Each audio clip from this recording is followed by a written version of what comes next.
for those who are watching on YouTube or Spotify, I forgot to start the video recording, which is why we're starting it now. Hold on.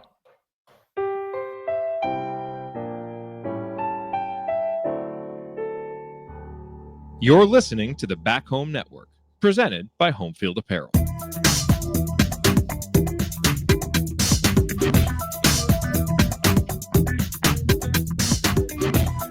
Welcome back to Diecast Central here. Is that a Scott Dixon diecast from like 2009? Yeah, my guy Tony Kanaan, although it's not the car he won with. They didn't sell the big one of his winning car, so I got his NTT Data car. That's right. I couldn't see the NTT Data thing on it. That's right. Weldon, didn't he race under 10 as well when he won in 05? And Franchitti raced under 10. Right. Weldon, yeah. Welcome back to Crimson Cast, folks. Galen Clavio, Scott Caulfield, and Scott's toy car. Yes. Joining you here on the podcast. For those of you who aren't watching, you should. There you go.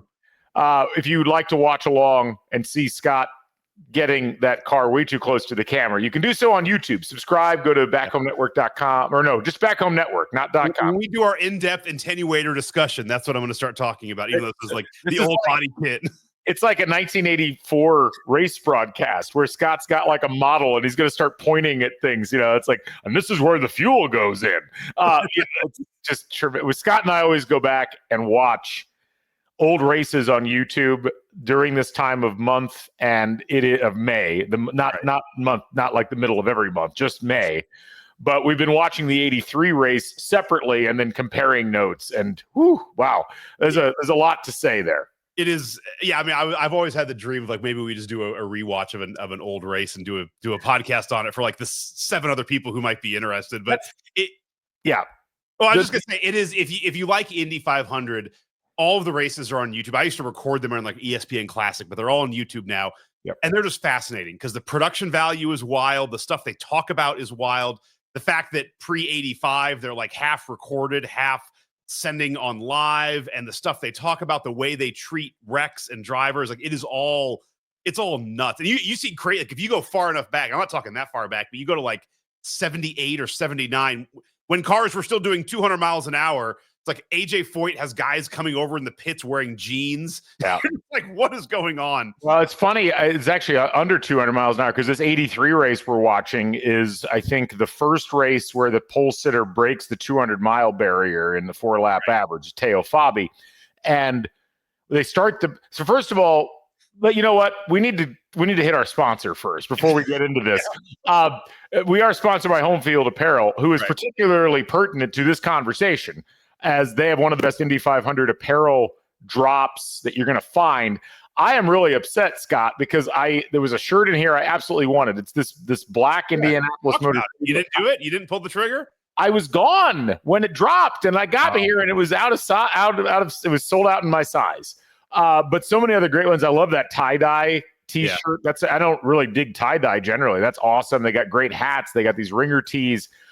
Just an amazing array of Indy 500 apparel. Of course, I think many of you saw, was it Palo Award that went in? Like Jenna Fryer was wearing this jacket. He's like, I need to buy that jacket. She takes him into the store at IMS. He buys it, signs autographs for fans. They've also got other great Indy 500 connected apparel. They've got a whole Ed Carpenter racing collection with Alexander Rossi and with Ed. They've got another one with I think Arrow McLaren. Yeah. So you unless you like Penske, and I mean, let's be honest, at this point, who does? Right. You're pretty much set for anything involving Indy. Just go to Home Field Apparel, use the code HOME23, get 15% off your first order. I liked on your last podcast talking about the stuff they have at the Gamebridge store, and just tell them to get the Crimson Cast code. I think you should do the same thing because they sell the home field stuff around IMS. Just if you're going to the race on Sunday, just ask for the Helm 23 on everything. You're buying a tenderloin, like, I want the Crimson Cast code. Like, let's see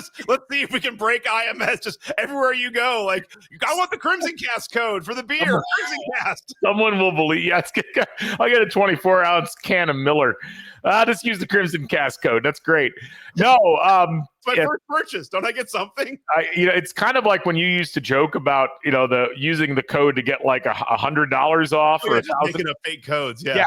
It hasn't worked yet. But yeah, Connor hasn't yelled at us yet, but he will at some point. He will, absolutely. But no, what I was going to say about that 83 race was in that race at the beginning, Jackie Stewart, by this point, they'd taken Jackie out of the actual press box, out of the broadcast booth. And he's in like the command center. God knows where that was in the speed. I don't even know if it was in the speedway. It might have been. Back room with like 3 TVs behind him. It's yes, he looks. It's kind of like Oz's room or something like that. Whereas like that's the man behind the curtain. Which I mean, if it's Jackie Stewart, then fine. But he goes on this whole diatribe about how he thinks 200 miles an hour is too fast for cars. And that the governing body needs to lower the speed by 50 miles an hour because in his words, we won't know the difference if all the cars are going the same speed.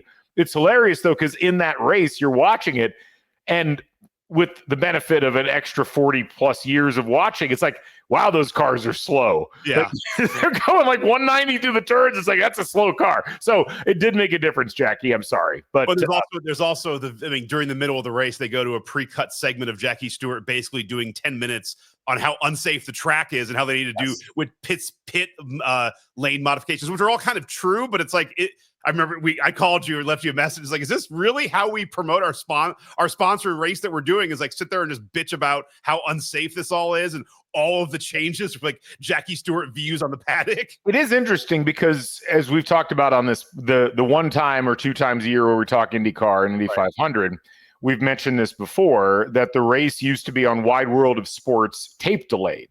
Right. And so they'd run the race and they would record the race and then they would dub commentary over it. It'd be Jim McKay and Sam Posey or Jim McKay and Jackie Stewart.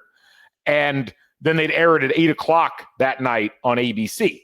And so it was a shortened version of the race, like ran for 3 hours. But it was almost, and this really shines through if you would go through and watch these races before they went live. First live race nationally was 1986. Right. So that whole period from like 75 to 85 is the ones that you want to go and watch on YouTube. But it's like they've, landed their ship in like a foreign country where they've never had contact with humanity before. And they're just like doing an anthropological observation of a foreign group of people that they have no idea or understanding of. It's very weird. It's very distant. But like you said, with how unsafe the track is or how the cars are going too fast, it's clearly not a partnership in the traditional sense. Right. It's almost like they've been brought in to talk about something It's like they're at the presidential, press, corps thing where they're just like interviewing the press secretary. And it's just a very weird vibe when you compare it to how series friendly the broadcasts are today. That recording thing comes evidently in 81 where Bobby Unser passes Mario Andretti in like that nobody noticed at the race, and they barely broadcast, like they did it live. If you read it, then because that became the crux of how Bobby Unser won the race, they went back and redubbed it. Yep. And it's like they talk about it, but they can't show it because they have no video of it. And so they keep on talking about this past they think happened, they don't know. And then they come back after the race and it's like Jim McKay in the darkness, like, well, the race is over, but we don't know who won. It's like, it was the most jacked up wild of an ending. It's wild for a sporting event that was still at the time was called the greatest spectacle in racing and was the most famous race in the entirety of the world, that it was both like broadcast on tape delay and kind of treated like it was a county fair by ABC. It's just a very odd. I invite everybody to go at least watch a couple of the races because you're just going to be like, wow, this is. And for those who didn't live through it, the xenophobia shines through because like I picked for us to watch 83 because it's the last time you had a rookie on the pole. And this year, we have a rookie on the pole who's also not American. Oh my God. But it's like all they talk about is he's Italian and like he's not an American, he's Italian. And then Jackie Stewart's like, I like having an Italian. It's good to have a European on the like all this discussion about like Italians, they understand this kind of racing. It's like there was Mars. No, it's like Jim McKay's like, people have asked, has an Italian ever won the Indy 500? Well, Mario Andretti was it's like, yeah, no kidding. The most famous race car driver of the 80s. A lot of people from a lot of places races. Anyway, so imagine telling them, hey, in 40 years we're going to have a Russian Israeli on the pole, like they would. Who was raised in Italy, right? Yes, I know. It's God, no. What's he going to eat? Is he going to be able to eat at IMS? How's he going to live? Yeah, I know, it's amazing. So there's a ton to talk about. Yeah, there is. We were when we were thinking about doing this year's edition of this podcast, where we always preview the Indy 500 and talk about it. We both go, right? But like a week and a half ago, we were like, what are we going to talk about? Because let's be honest, going to win or not? It has been a very boring Indy car series so far this year. And, this is one of those things, and it's a weird time in as much as the reason it's boring is you've had one absolutely dominant driver in Alex Palou. And, he deserves all of the flowers. He's got 248 points so far this season, 4 wins, 5 top 5s, 2 poles, 149 laps led. Nobody else has more than 51 laps led on the year. He's 97 points ahead of Kyle Kirkwood, who's second in the point totals. Like, he's running away with it right now. And 2 of the last races, like in Barber, he had the pole position, fastest lap, most laps led in the wind. At IMS GP, the IndyCar Sonoma, the Grand Prix, he had pole position, fastest lap, and won the race. Didn't have most laps led, but just owning these races. Yeah. So, so we've been trying to figure out, like, well, what are we going to talk about? And boy, did we get a lot to talk about over the course of the last week with what happened during qualifying and then Fast 6 and this whole Penske controversy. And that's in light of last year. And now we've got more stuff to talk about, not just from last year, but 2 years ago when it comes to Penske and Newgarden. Let's start, before we get to the controversial stuff, let's talk about what happened in qualifying and the fact that, as you said earlier, we have a rookie, a Russian-Israeli driver who was, I think, raised in Italy, who's racing for a team that's never been in the 500 before in Prima Racing. Right. Robert Schwartzman, first oval that he's ever been on, and he goes out and he bests Takuma Sato and Palo Award and Scott Dixon and Felix Rosenquist and Alex Palou in the Fast 6. Ends up with a 4-lap average of 232.790. And it was a remarkable run. And it was fascinating. You called it. I want to give Scott credit. He called it during the qualifying. He texted it to me. But this is a young driver who clearly just has a lot going for him right now. And that doesn't always work over the course of a 500-mile race, but it often works in qualifying. And we've seen unusual pole sitters over the course of the history of the Indianapolis 500, particularly in the last 25, 30 years. The race tends to shake that out more often than not. But that's qualifying and racing at Indy are 2 entirely different things. And, the setup's entirely different. The driving is very different. And I mean, what Robert Schwartzman did out there, just how smooth he looked in that Prima Racing vehicle, especially when so many cars really were struggling in ways that I wasn't expecting, especially during that period of time.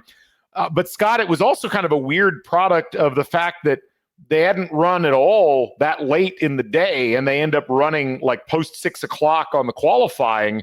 It was just like the whole setup felt a little bit odd, and it's like they've tinkered with this thing enough that it's great in one sense because we still get surprises. But on the other hand, it's just a little bit strange how it all ended up working out and the fact that this was the result. Yeah, this year I'm bringing my neighbor and buddy Dan to the race for the first time. Him and his wife moved here from Iowa like 2 years ago. Never been. I'm like, I'll show you the 500. So we actually went to practice Thursday and Friday. And he was like, well, how, let me tell you how qualifying works. And I'm like, well, I think I understand. I keep up, but they change it every year. And that's what I thought was odd is, as I was telling Dan, kind of like, they practice all these different scenarios, what's it like when it's this temperature at this degrees at this time of day, but practice ends at 6 o'clock every day. And then you're going to do the Fast 6 at 6:30, a time that no one's ever run. The shadows are all over the place. I found that odd. Schwartzman was putting up good numbers throughout the week. And then on Saturday, he looked pretty good. On Sunday, he had some good runs. And I will say I called that. That was after I knew that Penske and Power, Newgarden and Power were going to be out. But you just look at who was in the Fast 6, and if it wasn't going to be Palo or Dixon, I was like, it's probably going to be Schwartzman because Sato's fast. It's to me, it's an odd mix of teams up in the top because you have Schwartzman with Prema Racing, you have Takuma Sato with Rahal Letterman Lanigan Racing, Pato O'Ward is the front rower with Arrow McLaren, who's come back from, was it 3 or 4 years ago when they didn't even make the field with what's his name, the F1 driver. They came in with Alonso, Pete Alonso, and then Fernando Alonso. Pete Alonso. Jesus. A weird hybrid of a Mets. Yeah, no. Fernando Alonso. They didn't make the race with him, but then you have 2 Ganassis on row 2 over Felix Rosenquist with Meyer Shanks, and like obviously this is partially because Penske didn't run, but just a weird mix of like, hey, middle of the front row, Meyer Shank. It's an odd mixing of teams. And for a while there, I'm like, man, Sato.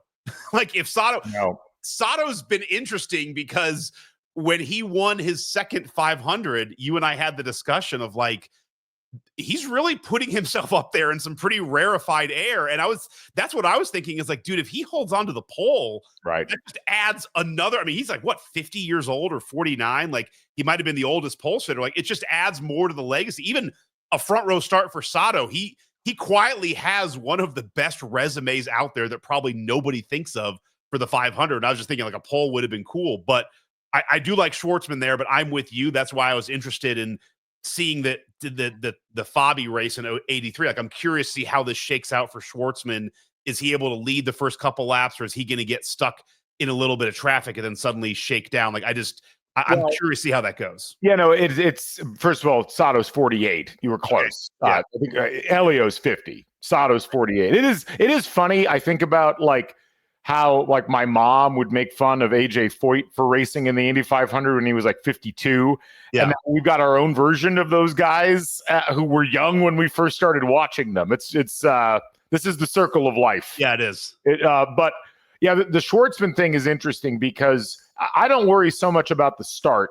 I do think that where you get into trouble as a rookie, especially if you're running your first oval, is the constant repetition of what you have to do for 800 turns over the course of the race, the pit stops, the strategy, the traffic that you run into, and then you think about the way that the last 15 to 20 laps of basically the last 4 or 5 races have gone and how tight those are. And we've seen, drivers who have accrued a lot of miles in prior races are the ones that tend to fare the best in those. And like the one exception in the last decade is kind of the Rossi win, but that was an entirely different category because it was a fuel strategy win. He wasn't having to race anybody on that final lap. Yeah. So I think this is going to be a much tighter race because, I mean, just the delta that existed in 2016 between the cars that were leading and the cars that were back in the pack has shrunk so much that what you're going to have is almost certainly several cars breathing down his neck, at the point when it matters, if he makes it that far. And that's, you think about, you've got accidental spinouts, you've got stalling the car in the pits. There's so many things that can go wrong. And this is a race it is truly an endurance race masquerading as a fast sprint race. That's something that I think that people forget sometimes. And that's where the lack of experience on oval is a problem, but that doesn't mean you can't get on the pole. And that's where I think that, you got to understand that distinction. What I think, I just want to kind of work our way down the field and then we'll get to the controversy at the end. I look at the front 2 rows, and outside of, unfortunately, Rosenquist, who's kind of the most boring, like maybe one of the more boring guys. And it's like, hey, you want to get a band from Sirius to sponsor? He's like, yeah, sure, we'll get Creed. Like there you go. Very, very Rosenquist-esque. But I look at the first 6 drivers, and to me, there's a really interesting, I love going into Indy with the storyline for drivers. And I look at it as like Schwartzman, everything you just mentioned. Like he's fast. He's never raced an oval at all. Right. He hasn't really raced in the US much. I can't sound like Jim McKay. Like, how can he do it in Indy? No, but I mean, man is so brave. No, sorry, go on. Yeah, is he going to go 200 miles an hour? That's unsafe. I am interested to see how a rookie's going to fare, and if he's able to hang in the front pack. Yep. Like, how that's going to be interesting if he's there at the end. Is like, is he going to make a mistake, or is he going to come and do something really amazing? I look at Sato and O'Ward in very similar spots, and that if you're Sato, if he's able to kind of stay in that front pack most of the day, when you get to the end, it's like, all right, Sato will put on a show. Sato is going to go for the win no matter what. That's always exciting. And I actually put Pato O'Ward very much in the same Sato spot where, Sato finished second a couple times, had the wreck with Dario, and was he's just like, I'm putting myself in to win. O'Ward has now finished second in 2 of the last 3 500s. Kind of a heartbreaking loss last year. You saw it in the way he reacted in the post-race press conferences. I look at O'Ward as like, if he's there at the end, I think he's not going to back down ever again. And if he's about to be passed, I could definitely see like an Al Unser Jr., Emerson Fittipaldi type situation with O'Ward. So I think I'll take a break before we get to Dixon and Palo. But I look at those three.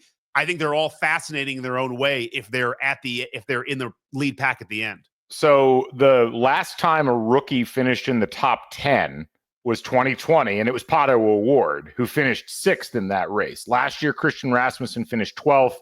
I think the previous year it was David Malukas who finished 16th. It is really hard for rookies to get anywhere close to even the top 5. And I think that's important for people to keep in mind. And again, that doesn't mean Schwartzman can't do it.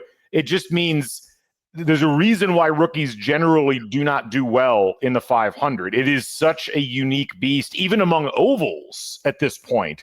And the track really does kind of have a life of its own. Now, I agree with you. Right. It's not even just him as a driver. It's a rookie team too. I mean, that's the thing too, is there's going to be 6 pit stops. A couple of them be green, will be yellow flag pit stops where it's kind of a mess. And like, that's a lot of times what puts the lower teams out is they just screw up a pit stop. Well, or even just strategy just in general, and when you're pitting and when you're fueling. I mean, it is a huge lift for a rookie driver to also have a rookie team. Even if you've got people that have been in the 500 before, there's a synergy that you generally need that's hard to get. So, I look at that front row. I mean, I think this sets up really well for Pato O'Ward. Yeah. And look, if there's a year where it feels like the momentum might be in his favor, I mean, I mentioned the standings earlier on. O'Ward is in 4th, but he's 3 points from being in 2nd. And he's got a pole so far this year. He's got 2 top 5s. He's been overrun kind of by Palo, but everybody has. Right. And, when you look at Arrow McLaren, I mean, they're clearly a team that is doing well. Christian Lundgaard, their other driver, is right ahead of him in the standings right now. So they've been kind of that most consistent second tier team or behind what Ganassi's done up to this point. And so, O'Ward knows how to race. He's had some heartbreaks. We've seen that scenario play out a bunch. I think the Sato thing's fascinating, though. And you mentioned this in your preamble. This is a guy that's won 2 500s in 2017 and in 2020. And I feel like 2017, it still kind of feels like, how did he win that? Where did that come from? And then, of course, the 2020 race was the race that nobody was allowed in the building. And so when you think about Sato, and I think we talked about this maybe last year or the year before, I forget. I guess he was, I think it was 2 years ago when he was with Ganassi and finished 7th that year. But we were talking about, if you go back and look, like everybody focuses on Elio, Rick Mears, AJ Foyt, Al Unser Jr. or Al Unser Sr., the guys that have won 4. There's this weird kind of, the next tier guys, and they don't get talked about too much, but Bobby Unser won 3 Indy 500s. Johnny Rutherford is up in this mix. There's guys who have performed really well. They've won multiple 500s, but they've kind of gotten lost to time. Sato, if he can pull something off here, and I wasn't expecting him to have this kind of speed, but for him to be in this position is really fascinating to me. And I think it's one you've got to watch out for, because if there's a guy who is both crazy enough to make like an outlandish move, but also savvy enough and understanding the 500 enough, like you put a rookie next to Takuma Sato, I'm going to take Takuma Sato every day of the week. Yeah, no, because Sato is like, I don't know, I'm trying to think of the basketball comp. He's like Lance Stevenson or something. He's like, he's kind of crazy and kind of nuts, but makes really good aggressive moves. Like Latrell Sprewell? I don't know. Lance was never that good. I mean, let's just be frank. But anyway, so I don't know. I think I think any of the three on the lead, on the front row could win, but I'd be surprised if Schwartzman's in it at the end. I would not be at all shocked if Sato and O'Ward were dueling for the race at the end of things, if that's the way that it worked out. But you've got, as you mentioned, a really compelling second row: Scott Dixon, Felix Rosenqvist, and Alex Palou. The thing about all of those guys is, Scott Dixon is, everybody, as steady as he is, he's 44 years old at this point. He's won all of these IndyCar Series wins, but he's only won one Indy. Yeah, and I think this would be the longest gap between Indy 500 wins if he gets it. Yeah, that it would be 17 years between. Yeah. I mean, which is nuts to think about. He always seems like he's in the mix, and something always goes slightly wrong with him at Indy. It's a very odd phenomenon, and I don't totally understand why it works out that way for him, but it is interesting that he's there and he's in this spot. But you go back and look at his finishes just over the last decade. He was the pole sitter in 2017, finishes 32nd. Then he finishes 3rd, 17th, 2nd, 17th, 21st, 6th, 3rd. It's really feast or famine with him, but this is his best starting position since the last pole he won in 2022. The problem is he finished 21st that year. Right. So it's almost like the further up he starts, the worse he ends up going. It's not an ironclad rule, but it is an interesting thing to watch, especially with a team that's that good. No, it's been more feast than famine. I mean, he has a lot of top 5 finishes in the Indy 500, but a lot of it for a guy who is so steady and always stays out of trouble, and that's why he wins championships. He loses the 500. I mean, some have been some crazy wrecks, but what was it, 2 years ago? He's had a pit speed violation, which is the most un-Scott Dixon thing to do, which I think goes back to the thing you and I, you always try to remind everyone's this is an endurance race. And that's part of it, not just for the cars, but for the people and the mentality, just keeping your mind locked in. It would be, at this point, I think I've never been a huge fan of Dixon just because I feel like he's kind of vanilla and boring, but the amount of time in between wins and as much as he's put in, it would be kind of cool to see him get a second one. And then he would honestly vault into that category you were just talking about, because suddenly if he's a 2-time winner with a bunch of 3rd and 4th place finishes with everything else he has, he's probably at the top of that 2-time winner list. The 2-time winner list has a Sato, but it's Montoya, Weldon, Leyendijk, Unser Jr., Fittipaldi. He's probably ahead of all of those names. Yeah, I mean, it's a pretty fascinating mix of people. I mean, you think about the folks. Scott Dixon needs nothing to validate his career, and I think that's important to keep in mind. But you get right down to it. I mean, you look at the guys who have 2. The modern day guys that have Newgarden, big asterisk, has 2.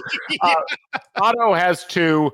Juan Pablo Montoya has 2. Weldon got 2, and that's it. That's the only guys in the 21st century that have picked up multiple victories, which is, I think, an indicator of how much parity there's been in the series since the split, and then obviously putting things back together again. I guess to be fair, Dario got 3 and Elio got 4, but yeah. Well, and that's where but again, it's we think of Dario and Elio on a completely different level. Yeah. So Dixon, this isn't a criticism, but Dixon is kind of in danger of becoming the Bobby Rahal of his generation, a guy who was mega dominant in the series, but only won one Indy 500. Yeah. So I'm going to skip Rosenqvist because the far more interesting story to me is Palo. Palo's a guy that hasn't won, but he's finished in the last 4 years. He hasn't won an oval at all. He hasn't won an oval, but in the last 4 years at Indy, he's finished 2nd, 9th, 4th, and 5th. He is right there knocking on the door. And man, you can never really take what goes on in the series and necessarily apply it to what goes on in the 500. But this is a car and a team and a driver that are just clicking on all cylinders right now, or hitting on all cylinders. And it would be no shock at all, especially starting at the outside of row 2, if he was able to figure out a way to win this one. What's interesting is you have 2 drivers here that are both Ganassi's. And, normally there's some hierarchy. And for years it was, that's Dixon's team. And that, that would be kind of team orders as Dixon's team. I do wonder if you get to a kind of a decision point of like, there's a yellow at lap 161. It's like, are we going to go for, pit, or then if someone going to try a fuel strategy, like who's getting the preferred treatment out of those two? Because if they're both in the mix, and I that's going to be interesting because Dixon's like the legacy winner, but Palo's also the young one who has like, he is the future of the sport.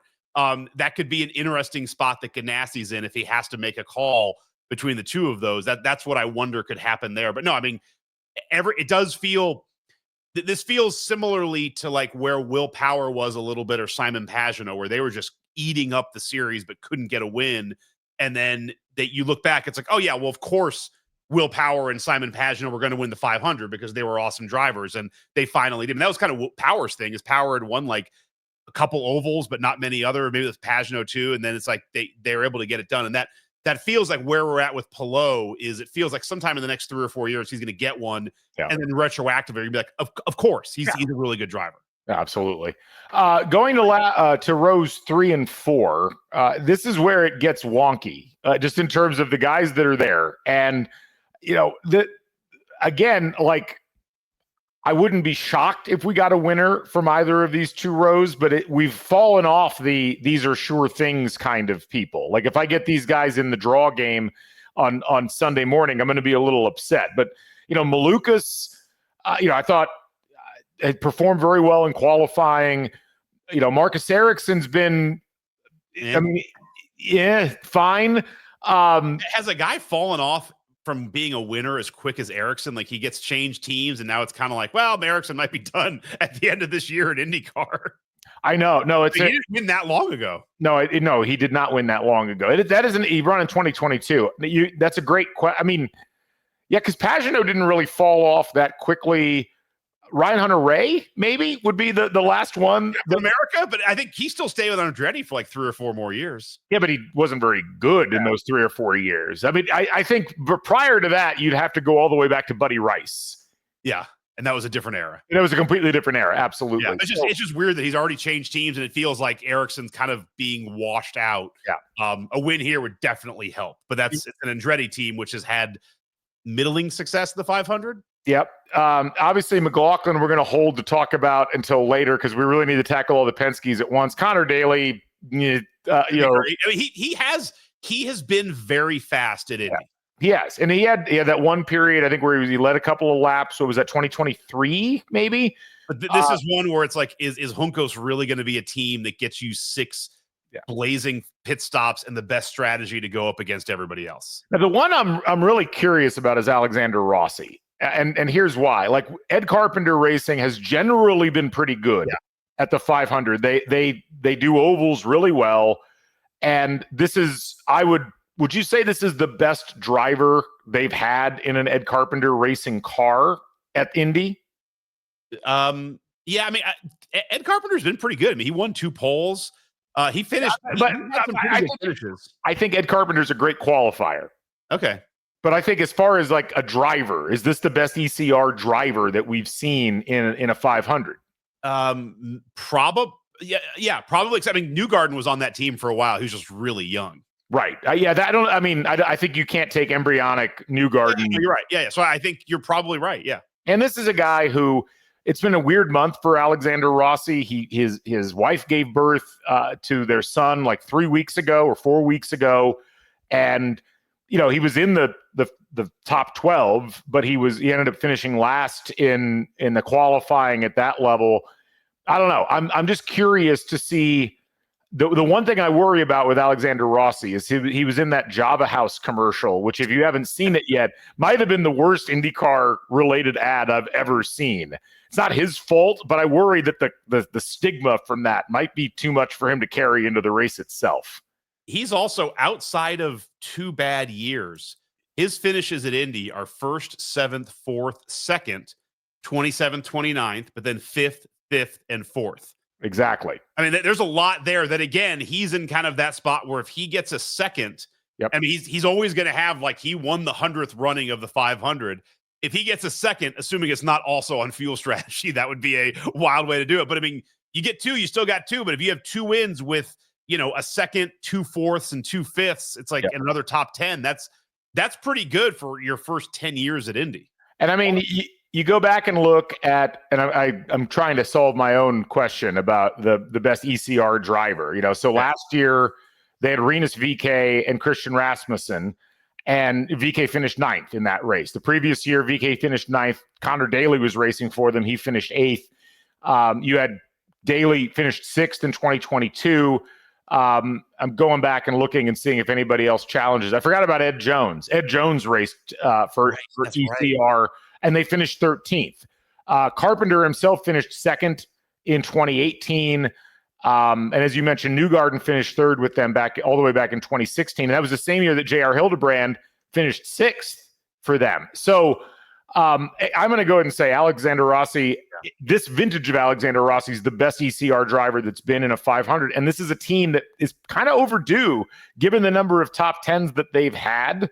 I think over the course of time, this is a race they always do well. And that would be a great story if he managed to pull it off. A huge, great story locally if ECR is able to win.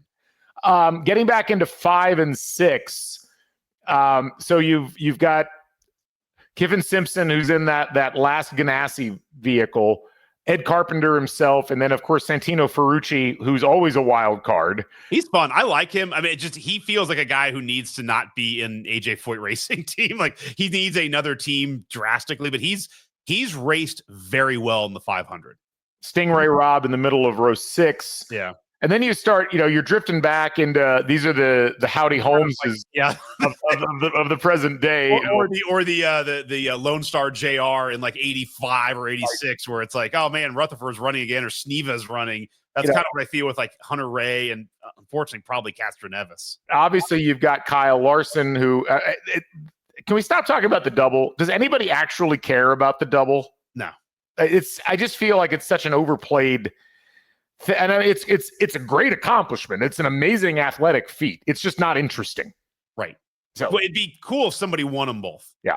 Now, Kyle Kirkwood, I am kind of interested in. Middle of row 8, did not have the qualifying speed, although the first 3 laps he ran were okay, but he had that huge fall off on lap 4. I didn't actually see what was the cause of that. But, Kyle Kirkwood has had a good year so far. He's 2nd overall in the standings. He's got the only other win outside of Alex Palo. And, Andretti tends to run well at Indy, even if they don't run well elsewhere. It's just a tough spot to be in. But you look at the number of good drivers with good cars that are going to have to come from the back. Like there's no reason why he couldn't do it. It's just a tough spot because if one thing goes wrong in front of you, you can't do anything about it. Yeah, no, I mean it's going to kind of step on my point for the back, the Newgarden Power, but I look very much at like Kirkwood and even a little bit of Colton Herta in this area. Herta really hasn't been set up, but it's like if you can get through the first couple of laps, I look at that group ahead of him with like Callum Ilott and Foster and Stingray Robb and Rasmussen. I don't. There's a world where Kirkwood could easily be up in the 10th spot within 5 laps. If there's an early wreck and that's kind of always. Being in that rows 6 and back, you're always in a danger zone in laps 1, 2, and 3. If there's a wreck, you could just get caught up and be toasted. But if there's no first lap wreck, I could easily see Kirkwood being somebody who's up in the top 15 by lap 15, and then all of a sudden in the top 8, with 7, in lap 75. I could see him just slicing up a lot of those people. Graham Rahal, Marco Andretti, you mentioned Colton Herta back there. And then, of course, the back row. If you go to the last row party, which I've been to a few times due to media-related things, you're normally getting Callum Ilott or Jack Harvey, whatever. But no, you're getting Joseph Newgarden, Will Power, and Rinus VeeKay in media. Yes, that was amazing. Yeah. If you told me I was only on the same row with 2 Penskes, I would have been pretty happy. It's a great line. I love it. But no, this is where we need to talk about the Penske situation. And so, all 3 Penske cars were going to be able, they were in the Fast 12. And then, the attenuator. Well, McLaughlin in the morning, yes. McLaughlin goes out for a practice run and he wrecks. Right. So they're not even sure they're going to get his car rebuilt. So he's kind of not basically out of the Fast 12. Yeah. And then Power and Newgarden go in for tech. And they fail tech. Well, oddly, like not to get too wonky here, but like power passes. Well, yes, correct. And then which is like, so what were you looking for? And then Newgarden fails. Yes, and then go back and look at power and realize, oh, we should have failed you too. And there's this whole weird scene where there's stuff going, and we're not sure what they're doing with the parts, and then we don't know exactly what's wrong with the car, and then it's finally explained that there's the way that they've routed the connector there on the attenuator. Like they basically, like there was two pieces of the attenuator, like two pieces of carbon fiber. There's a lip that creates some drag. And basically, I mean, they kind of put like a metal caulking basically to kind of make it smooth. What was funny is you get your car on pit lane for qualifying. You're only allowed to do air temperature and like, a little bit of fuel or whatever. And it's like they're on pit lane. They're told they can't have this piece. And they're like literally have a blowtorch and they're like chiseling. It's like, how do you think this is legal? Like, even if you're allowed to take this off, you can't be like chiseling your car on pit lane. Well, and then this whole thing explodes because they're not allowed to race in the Fast 12, right? And then someone walks over to the IMS museum and discovers that the winning car from last year had the same thing going. And so the whole debate, well, then on Monday, the car is no longer in the museum. Correct. And both Power and Newgarden are moved to the back of the field, to 32nd and 33rd. Right. And it's just been a bunch of controversy since then. And, what's interesting, there were calls for, throw them out of the race entirely. It's kind of like a Palo award is like, it kind of sucks for Abel who didn't make the race. Now, granted, Abel was racing a potato out there. Like, I mean, that was one of the worst cars I've seen in a while out there. Like, hey, how about we put the stuff on your attenuator, and if you can make the race, go for it. But it does bring up a whole host of issues when you think about it in relation to what happened with Joseph Newgarden and here with the push to pass. Yes, and or basically the Penske.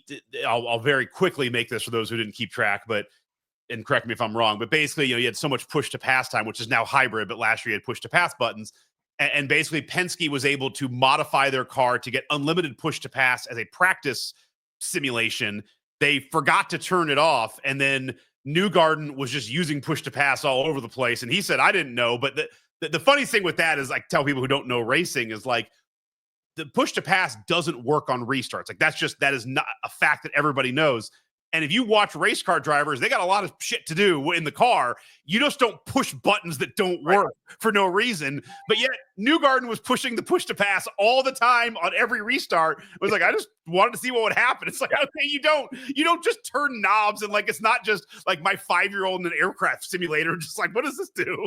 And of course, all of this overshadowed even more by the fact that Roger Penske, the team owner, is also Roger Penske, the series owner, and Roger Penske, the Indy 500 track owner. And so you've got a good old-fashioned like 1980s style controversy about all of these teams. And, the strategists aren't allowed to be involved in the race. And Again, right. And it didn't matter last year, obviously, with Newgarden, but it's both.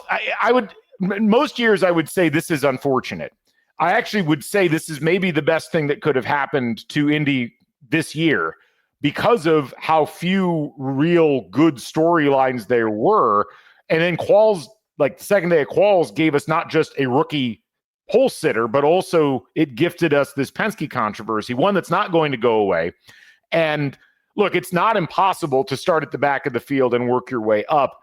But you've also got the issue of Scott McLaughlin's car, which didn't go through inspection. But the idea that two of the Penske cars had this and the other one didn't would defy any actual sense of logic or reason. Like, I refuse to give them the benefit of the doubt. And I don't think anybody else is giving them the benefit of the doubt either at this point. So this is going to be a fascinating dynamic for the fans. And normally that doesn't matter. But in a completely sold out Indy 500, which is the other big news that we got this week, the blackouts lifted. The locals are going to get to see the race for only the third time, in the last, 100 and however many years they've been running the race. It's it's just one of these fascinating stews of things where if the Penske cars make their way up to the front, there's going to be a crap load of booing and people like openly rooting against them. It would be amazing theater, and I don't know if it's going to matter that much because, as we talked about earlier, it's really hard to make your way through the field, but not impossible. But it is going to be something everybody is watching from the word go in this one.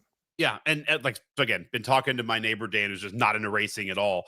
And I mean, the two things that I said is, first off, I was like, cheating is not like, it's very similar to like stealing signs in baseball with racing. Like everyone's trying to make their car as good as possible. So there's probably something similar to the extenuate, like that every team has a little bit of something they're probably gray areaing the rules. So I do have a hard time of any team just calling a foul of Penske. It's like probably did something too and didn't get caught. But it's like, this is year 2 of getting caught.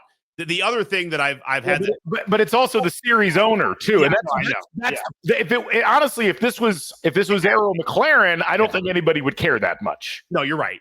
The other piece is that people are asking, well, how many times has a car in the back won or finished? I'm like, well, to me, the analogy is like that would be like saying like how many times a 16 seed in the tournament made the Final Four. It's like hasn't happened a lot, but this is kind of like taking Duke and making them a 16 seed. Yeah, it's like Duke gets punished finally for all of the illegal recruiting they've done, and it's like, well, you're going to make the tournament, Duke, but you're a 16 seed, right? And then you're like, well, like 16 teams, they don't do very well. It's like, well, this is Duke. Like this is something different. It really is. Yes, it's if then that's where I go to like I agree. I think it's great because I was telling my neighbor Dan like this is going to be awesome because now you can watch the back of the field too, because if there's not an early wreck or if Newgarden and Power don't get caught up in something, you can watch them carve up the field. And like, how fast can they move up? I remember it was like 2011, 2010, where Tony Kanaan couldn't get his car qualified and got qualified changes, and he started 33rd.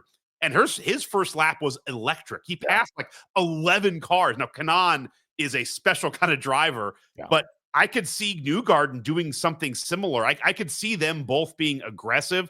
And I do think I'm never rooting for wrecks. Like I'm rooting for a clean first couple of laps because I want to see how these guys start moving and maneuvering. And I do think it adds a whole nother level that's kind of fun that I almost think we should just do every year. We should just like the bottom 3 of the Fast 11, like you're the back row.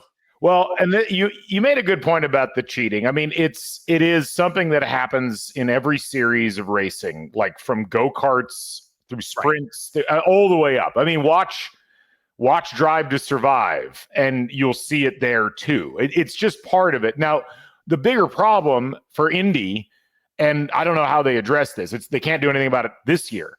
But how the hell does one car get through inspection? And then the second car doesn't get through inspection. And then you go back and you look at the first car, you're like, oops. Oh, yeah. And then last year's car got through inspection. What's inspection? And again, it's like, I think Alexander Rossi's car, when it won in 2016, failed some aspect of inspection. Like, it's not like this is unique to Penske. The problem is it's Penske's inspectors.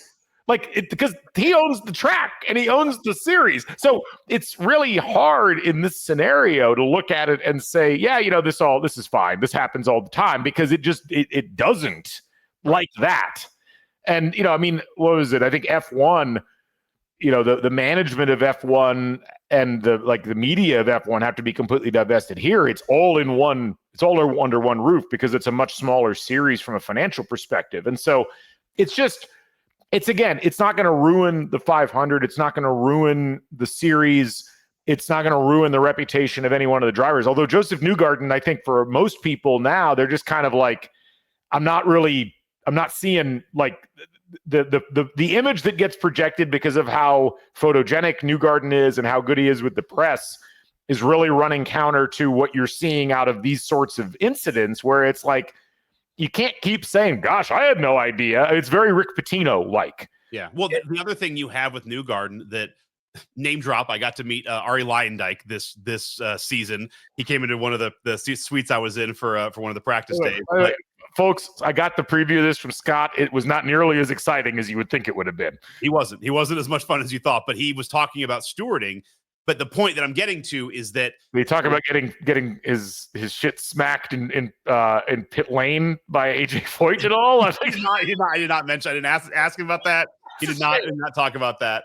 But you know, the other thing that is we're going to be curious about at the end of the race is, you know, the return of the snake and kind of the crazy ending. But this goes into last year where Newgarden blatantly just went way past the line. Yeah. And somebody was asking, you know, Leindyke about that because he's one of the stewards. And it's like, well, you're not really allowed to do that. And we're going to look at that. It's like, but you're not. Like, you're not just going to call somebody's win off. But this is, again, goes the Newgarden thing where he is really playing in the gray. Because last year was very much like they did the snake 2 years ago. You know, Marcus Ericsson tried the snake, and last year Newgarden was kind of just like, F it. Like, I'm going to take this thing all the way down. I'm going way under that line, and like, penalize me if you want. I'm curious to see how the last couple laps go again, because this is something where IndyCar it puts racing in a tough spot because you don't want to end the Super Bowl on a pass interference. You don't want to end a race on a blocking past the lane call, but you have to have some kind of like, right, that's pit lane. This is the racing line. Like, at some point it does feel like they've lost control of the last couple laps, because it's like you're snaking and you're going all these places you're not supposed to go.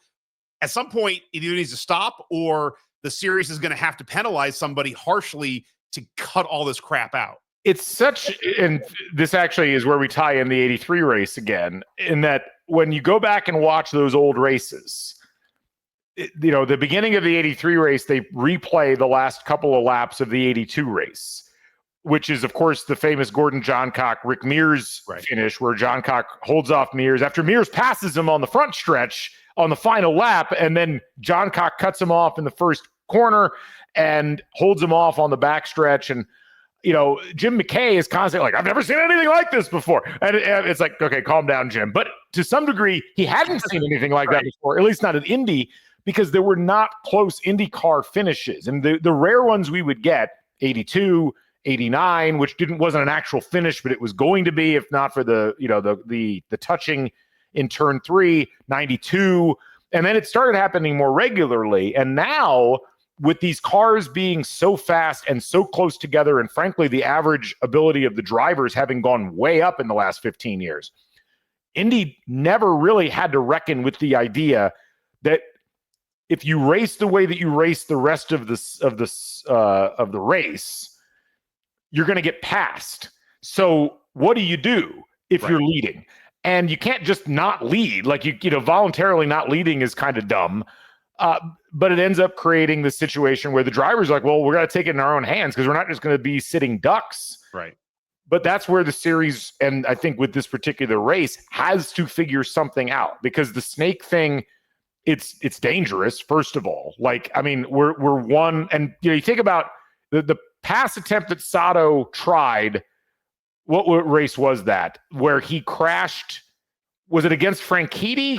So in Franchitti's last one was 12, so it must have been 12. That move attempt in turn 1, I think it was, that ends up with him crashing. Right. Everybody's like, what the hell is he doing? That's basically what's happening in all of these snakes. It's not passing per se, but like the wild moves up and down the track and everything else going on. All it takes is like one slowing car or one person, a rookie perhaps, trying to keep up with that. But it's like that part of the race becomes completely detached from the entire rest of the race. And I've always felt that in whatever sporting event you're talking about, that's a terrible way to end things. And so I don't know how to fix it other than you've got to actually call penalties. But then you get to that situation that you just described where you're ending on a penalty.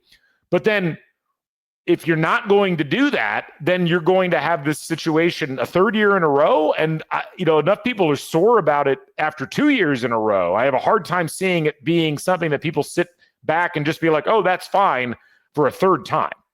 I agree. And I mean, the other thing with the snake is you're going to get into it at some point. It's like, if someone doesn't snake, it's like, I'm just going to go out, then you could just like get taken out. I mean, you're worried about a car hitting the attenuator on the way to Gasoline Alley, but I don't quite know what the solution is, because you also worry if you're like, all right, well, I'll snake, but I won't go all the way down. What if somebody else goes down and passes you, or you don't go down far enough so somebody can just whip around your top?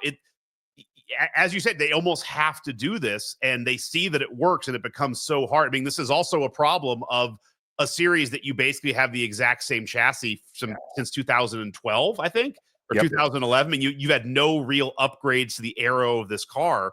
So that was always something different, is that, they would be like year 2 or year 3. And like they've kind of perfected everything they can do with this chassis. And that's the problem, is it's, I don't know what the solution is, but you're right. Because I remember when Kanaan won in 2013, it was very much just about, all right, we just don't want to lead the last lap. So it was like everyone was jockeying to be second. And that was kind of how they figured it out. But now it's almost like the next evolution of, now we're going to shoot corner threes is what we've turned into the snake. You almost need just an all new aero kit, just so that everyone's trying to figure stuff out again. But I'm with you. It's going to end with either a wreck or having to call a penalty. Yeah. And maybe of all years, this is the year that Newgarden wins, but he snakes in such a fashion they call a penalty. That would be wild. What about a situation like that where he wins, but they penalize him and the win goes to Award or something? It's one of those deals where that would be. I would be shocked if that was what happened, but at what theater, man, that would be amazing. That would bring, that was always the talk, like what winner would get the IndyCar back in the news? Like that would probably get IndyCar back in the news. Yeah, 100%. Well, okay, we're almost at the hour mark, so we should probably wrap up. So who's your pick to win the race this year? That's a great question.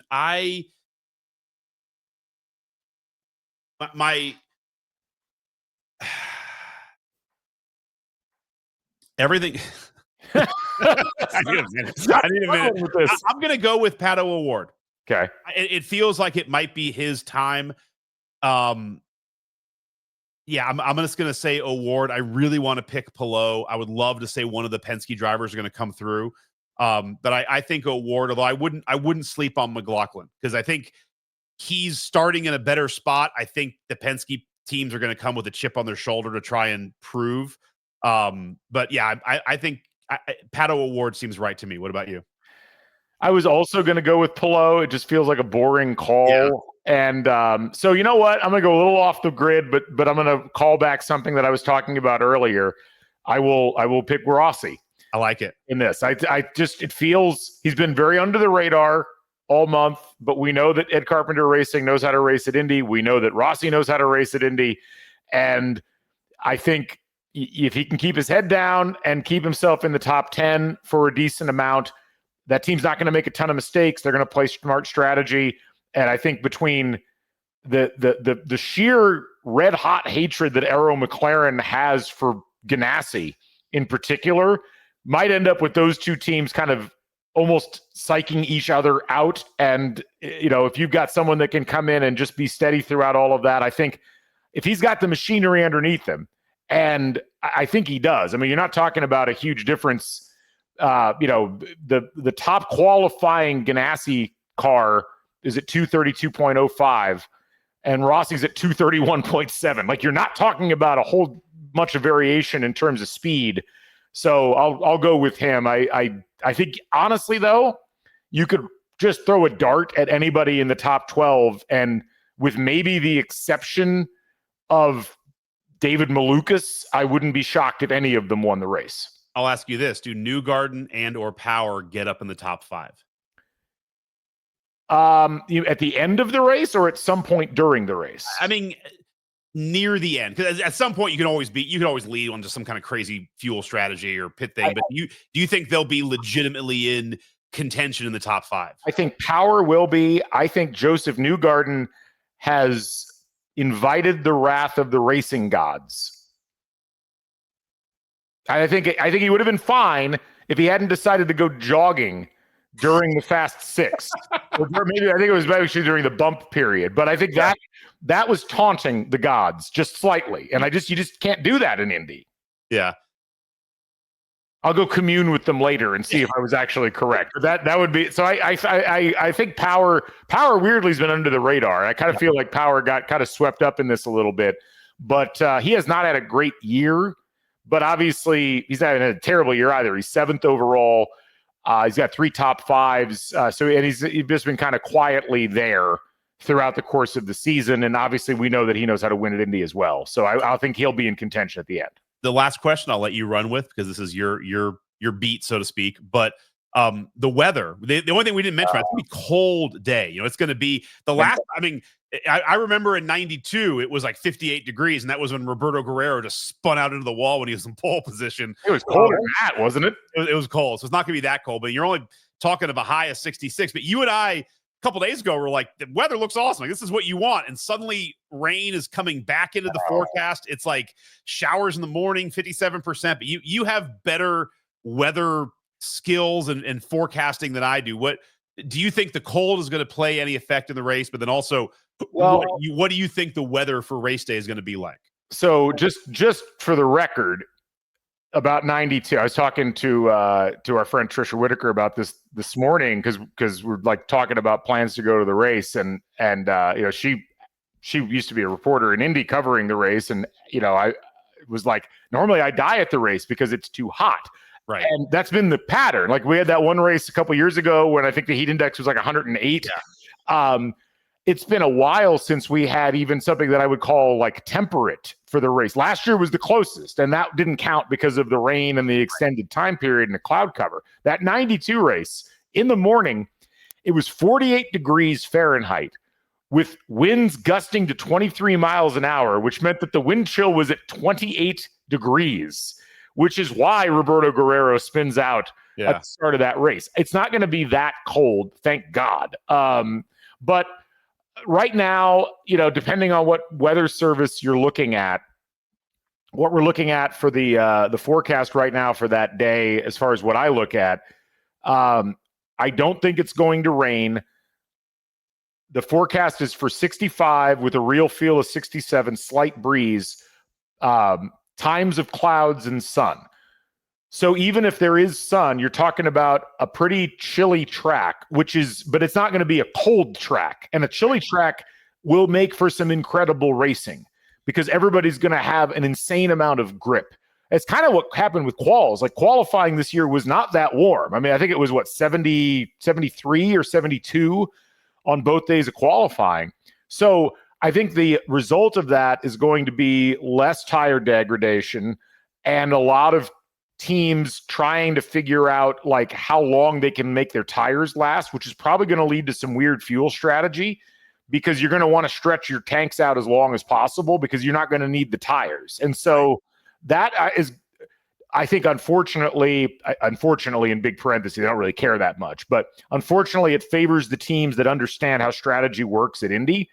So I think the Ganassis, the Ed Carpenters, the Penskes are going to have a lot of an advantage because they're going to understand how that works. So I think it'll benefit the teams and the drivers that know what they're doing already. And it'll make for a really fast race as long as people don't get like over their skis in terms of how they're approaching things. As you say that, it makes me, I wish I could bet on like from all of that. It sounds like there actually could be somebody who runs out of gas. Oh, I mean, it wouldn't shock me at all. Didn't that happen to Scott Dixon one year as well? I think so. He's had some weird mistakes for a good team. Yeah. So look, and if honestly, if it's 65 with a real feel of 67, sign me up. That's great. That's light hoodie weather. I'll take it compared to some of the other races that we've had over the course of the last 15 years, weather-wise. Going back to the 83 race, just because I watched it, like Sneva wins.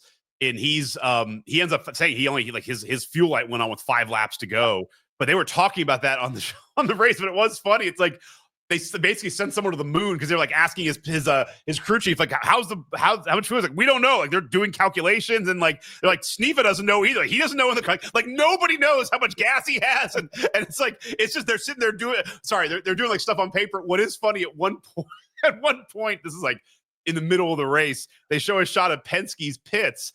And he has like a dot matrix printer printing out like, it's like, oh, Penske with a computer in the pits. Like, oh my God, like they really bring it all out for this. And like he might as well have been printing out like a print banner, like one of those print shot banners. He's just running the Dow Jones, it's just got the ticker tape going. He's up. Kodak is not doing as well. It's like, oh my God, the print. They brought a computer, but it's like it was so funny that there's like Sneva doesn't know, his crew, nobody knows how much gas he has. And in a way, it was almost more fun that way than now where they know everything. Man, it's wild. It's funny and amazing, and it's awesome how much the race has changed. Yeah, and yet how much it's very much kind of the same and just different shades of the same colors over time. So no, it's a great time. I hope everyone has a fantastic time there. And they have a sellout. You get to watch it on TV. I do wonder if this is going to be a new. Well, I know we got to wrap up, but like I do wonder with Fox coming on. You know, the idea of a sellout. You know, Gamebridge has a certain number of seats. Right. And when they sell out, they sell out. You know, normally, a couple singles here and there you can call a sellout. IMS, it's like they used to count standing room only as part of like it very much felt like they could control if they wanted to sell out or not. I do wonder with the new broadcast coming in, if this is kind of like, hey man, if you get close, you got to start calling it, or this is going to be the new way they do it, or if Fox push this because it feels like most years they could call a sellout every year. They're always kind of like using standing room only or a couple of singles as reasons why they're not calling a sellout. But look, the fact they sold out the grandstands, and you know, you're always could sell more infield tickets if you wanted to, but the fact that they're using that as the metric is great. Yeah. And look, I've said for years, you've heard me say this, like the biggest mistake that Indy makes every year is not showing the race on local television, because you lose the ability to cultivate new fans. And I'm sorry, Gen Xers, I'm sorry, baby boomers, I'm sorry, elder millennials. Nobody in Gen Alpha, nobody in Gen Z wants to sit there and listen to the race on the goddamn radio. Right. Okay, I know we did it in the 80s. Okay, I did it in the 80s too. Nobody wants to do that now. People want to see these things. They need to see them. There's no reason why you shouldn't cultivate people more through getting them watching the races. And the Indy 500 is your crown jewel. You need to have it on television. Indiana, which is where most of your fans live. You know, this is where your power base for the entire series is based out of this state. Well, and you've had it on TV 2 of the last like 7 years, and it hasn't hurt ticket sales. Yeah. So it truly is, as you said, like it truly is. It is just different to experience it in person. I've been to tons of different sporting events. You know, this is one of those that it really, you know, hockey is close, but this is one that just does not replicate on TV. Like if you go, it is a different experience. And it's great in person, but it's not the same. You know, I mean, as watching it on TV where it's packaged like an NFL game where you can see what's all going on and you can get the drama. Like you really, if you're in the infield, you're not really getting a sense of what's going on in the race, and that's not what you're there for. But if you're in the stands, unless you know how to watch the race and how to keep track of what's going on and how to look for what you're looking for, that takes a while to learn. I've watched it on TV. I was spoiled. Like I grew up in a house where we had a big dish satellite, and so I watched the race every year. You know, I didn't go in person until I was 21. And I love going. I go every year. I know how to watch. I know how to get it on TV, even if, you know, even without the blackout being lifted. But the point is that shouldn't be a choice you have to make if you're growing up in a place where the race is this important. And that's, you know, so I also, the last thing I'll say on this is huge for Fox because it is going to jack the ratings through the roof from where they would have been without the Indianapolis market showing the race. And that makes a huge difference, especially in a year where all race like ratings are down. NASCAR's down, IndyCar's down. You know, I think Long Beach was up, and I think the other races have been down compared to last year. It's kind of a general cycle in television. This will be a big boost for Fox, and I think that's a big thing, given that this is the first year. If we could just get them to please, like, just send Chris Myers somewhere else. just if he cannot say Indy 500, if he keeps saying Daytona 500, he probably shouldn't be part of the crew. They've got plenty of great people in the Fox stable. Like bring Jenny Taft, bring somebody who knows what they're talking about, and that would be my one piece of advice there. So fair enough. Well, they brought us Tom Brady and Strahan, and then I think Caitlin Clark's doing the flag. Yep. We haven't gotten the national anthem singer yet, and then Gronk is in the Snake Pit. Although I've heard Snake Pit sales are not as good as they have been in the past, so Gronk is not obviously the EMX pull that he might thought he was. The what? That he thought the EMX or EM EDM? EDM, yeah. EDM. Not my kind of music. What the hell is EMX? I don't know. Oh, it's the new version of music. Oh, is it really? Okay.